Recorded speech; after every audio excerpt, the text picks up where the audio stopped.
So, you've gone and got yourself a brand new Canon PIXMA Endurance G4600. Good choice. Let's get it up and running. Take care to cut through the packaging tape with a suitable knife or a pair of scissors. Open the box. Lift out these important bits and pieces. Keep them to one side for now, as we'll need them later. Lift out the printer. As you can see, we've done a really good job of getting the printer to you in tip-top condition. Remove the polystyrene packaging wraps, then take the printer out of the bag. All the orange bits of tape and plastic can then be removed and recycled or discarded. Before you do anything else, make sure you've located all these items.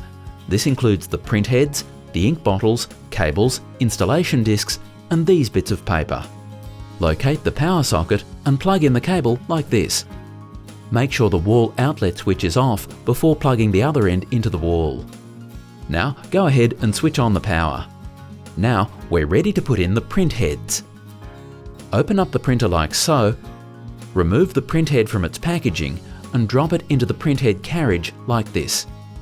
Now we're ready to put in the ink. Starting off with the black ink, cut open the plastic bag and remove the ink bottle. We've designed these ink bottles so that any ink leakages are kept to a minimum. However, please do be careful when opening them. We don't want any ink spilling onto your clothes or the carpet. Have some paper towel at the ready, just in case things don't go to plan. Open up the ink reservoir latch and then pull out the little rubber stopper. Being as careful as you can, put the spout of the bottle into the reservoir and hold the bottle completely upright. Empty all the ink into the reservoir by gently squeezing the bottle. When all the ink has been emptied from the bottle, you can safely discard it, making sure to contain any remaining drops of ink. Close down the reservoir latch and move on to the colour ink reservoirs, making absolutely sure that you put the right colour into each one. Now it's time to turn on the printer and prime the print head.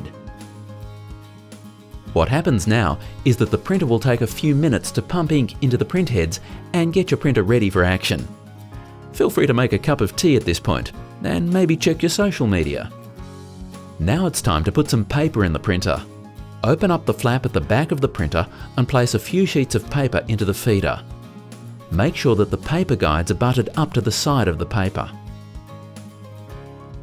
That brings us to the end of the initial setup phase. You can now go ahead and connect your smartphones, tablets and computers.